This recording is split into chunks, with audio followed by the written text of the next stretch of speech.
ಎಲ್ಲರಿಗೂ ಹಾಲುಮತ ಕುಲಗುರು ರೇವಣಸಿದ್ದರ ಜಯಂತಿಯ ಶುಭಾಶಯಗಳು.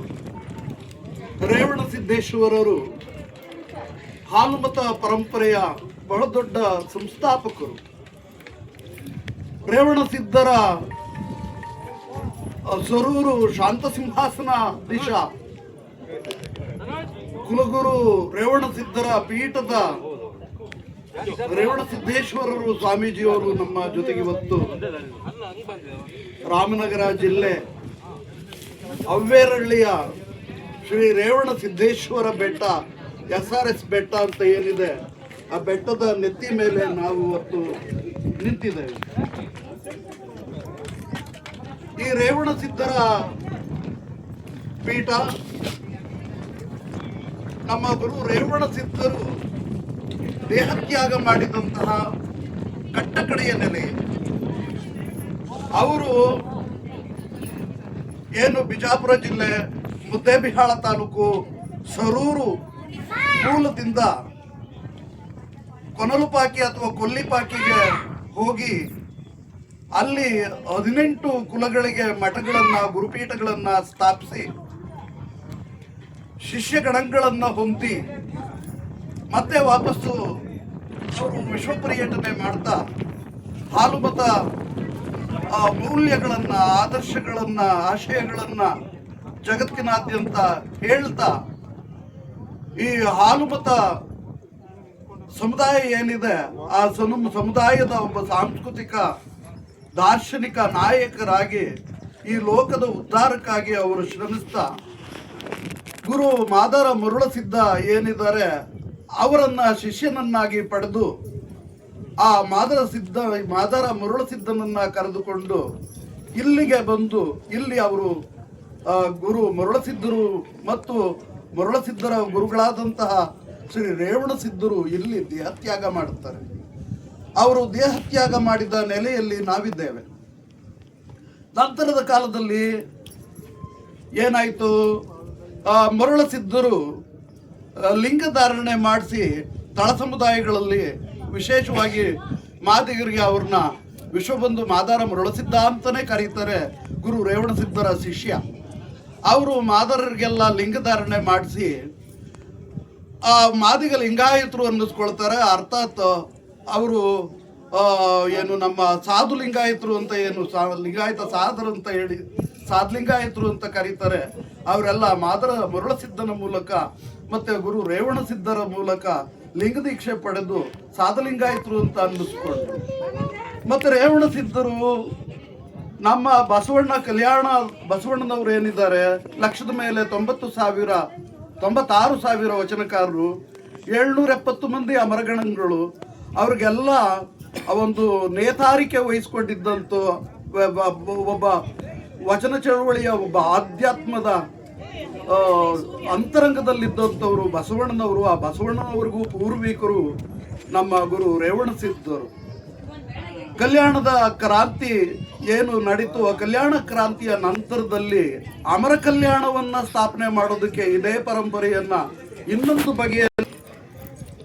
ಇನ್ನೊಂದು ಬಗೆಯಲ್ಲಿ ಮುಂದುವರೆಸಿದವರು ಮಲೆಮಹದೇಶ್ವರರು ಮತ್ತು ಮಂಟೆಸ್ವಾಮಿಯವ್ರಿಗಾದ್ರೂ ಕೂಡ ಅಲ್ಲಿ ಬೊಪ್ಪಣಪುರ ಅಂತ ಹೇಳಿ ಬೊಪ್ಪೇಗೌಡ ಗುರುಬ ನಾಯಕ ಆ ಬೊಪ್ಪೇಗೌಡನು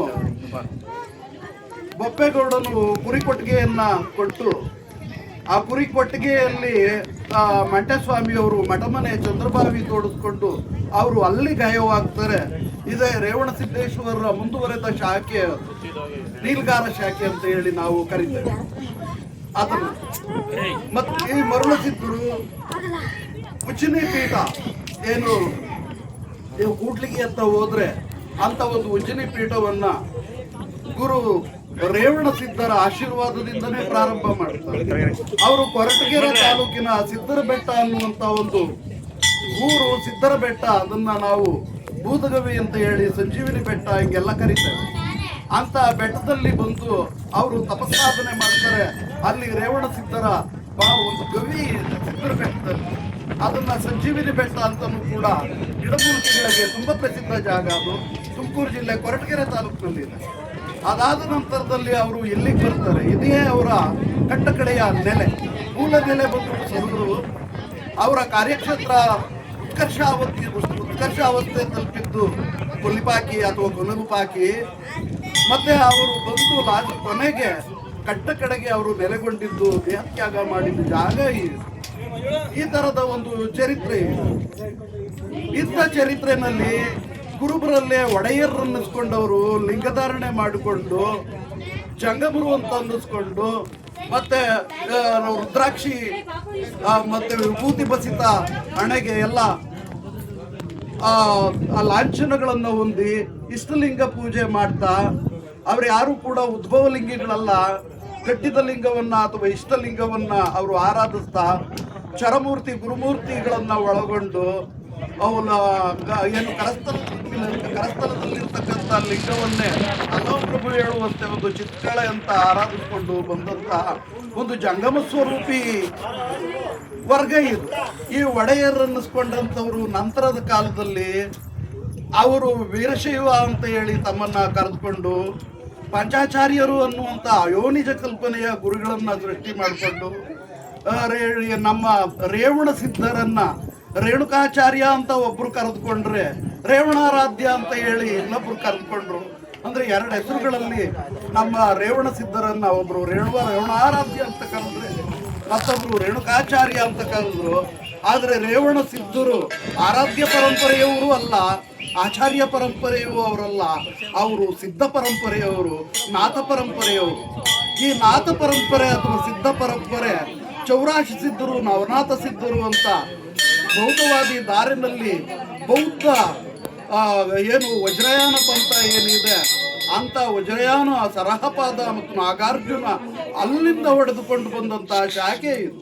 ಆ ನವನಾಥ ಸಿದ್ಧರಲ್ಲಿ ಗೋರಖನಾಥ, ಮತ್ಸ್ಯೇಂದ್ರನಾಥ, ಜಲಂಧರನಾಥ, ಇದು ಬೇರೆ ಬೇರೆ ನಾಥ ಸಿದ್ಧರುಗಳು ಬರ್ತಾರೆ. 9 ಜನ ನಾಥ ಸಿದ್ಧರು, ನವನಾಥ ಸಿದ್ಧರು ಅಂತ ನಾವು ಅವರನ್ನ ಕರಿತೇವೆ. ಅಂತ ನಾಥ ಸಿದ್ಧ ಪರಂಪರೆಯ ಗುರು ರೇವಣ ಸಿದ್ಧರು. ಅಂತ ನಾಥ ಸಿದ್ಧ ಪರಂಪರೆಯ ರೇವಣ ಸಿದ್ಧರನ್ನ ಈ ಆಚಾರ್ಯ ಪರಂಪರೆಗೆ ಐಜಾಕ್ ಮಾಡಿಕೊಂಡು ಅಥವಾ ಆರಾಧ್ಯ ಪರಂಪರೆಗೆ ಐಜಾಕ್ ಮಾಡಿಕೊಂಡು ರೇವಣಾರಾಧ್ಯ ಅಂತ ಕರೆದಿದ್ದಾರೆ ಅಥವಾ ರೇಣುಕಾಚಾರ್ಯ ಅಂತ ಕರೆದಿದ್ದಾರೆ. ಇಲ್ಲಿ ಅವೇರಳ್ಳಿಯ ಒಬ್ರು ಹಿಂದೆ NR ರೇವಣ್ಣ ಅಂತ ಒಬ್ರು ಉದ್ಯಮಿ, ಅವರು ರೇವಣ ಸಿದ್ದೇಶ್ವರ ಅನ್ನುವಂತ ಒಂದು ಟ್ರಾವೆಲ್ಸ್ ಬಸ್ ನಡೆಸ್ತಾ ಇದ್ರು. ಅವರು ಈ ಅವೇರಳ್ಳಿಯ ರೇವಣ ಸಿದ್ದೇಶ್ವರ ಈ ಬೆಟ್ಟದ ಈ ನೆಲೆಗೂ ಮತ್ತು ಸಿದ್ಧರ ಬೆಟ್ಟದ ತುಮಕೂರು ಜಿಲ್ಲೆ ಕೊರಟಗೆರೆ ತಾಲೂಕಿನಲ್ಲಿ ಇರ್ತಕ್ಕಂಥ ಸಿದ್ಧರ ಬೆಟ್ಟದ ಆ ನೆಲೆಗೂ ರೇವಣ ಸಿದ್ದೇಶ್ವರ ಬಸ್ಸನ್ನ ಅವರು ಓಡಾಟಕ್ಕೆ ಬಿಟ್ಟಿದ್ರು. ಅವರಿಗೆ ಗೊತ್ತಿತ್ತು ಇದು ಪರಂಪರೆ ಹೆಂಗಿತ್ತು ಏನಿತ್ತು ಅಂತ ಹೇಳಿ. ಅವರು ರೇವಣ ಸಿದ್ಧರ ಹೆಸರಿನಲ್ಲಿ ಸಾಕಷ್ಟು ದತ್ತಿ ದಾನಗಳನ್ನ ಕೊಟ್ಟುಕೊಂಡು ರೇವಣ ಸಿದ್ಧರ ಹೆಸರನ್ನ ಒಂದು ಅಮರಗೊಳಿಸೋದಕ್ಕೆ ತುಂಬಾನೇ ಪ್ರಯತ್ನ ಮಾಡಿರು.